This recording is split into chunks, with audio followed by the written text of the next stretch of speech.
Kashipur union বসুপটি গ্রামে একজন doctor সাহেবের বাড়িতে।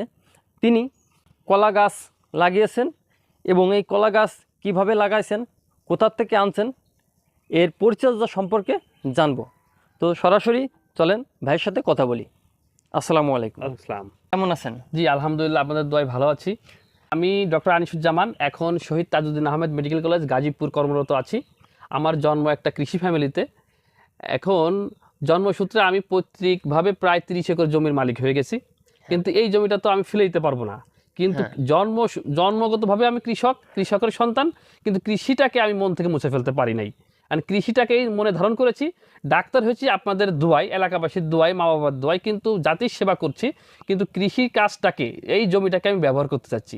এখন আমার প্রতিটা প্রজেক্টই কিন্তু একটু ডিফারেন্টভাবে আমি করার চেষ্টা করছি। যেখানে আপনার দেখবেন যে আমি চেষ্টা করছি যে যেমন গতানুগতিক কৃষির বাইরে গিয়ে কাজ করতে,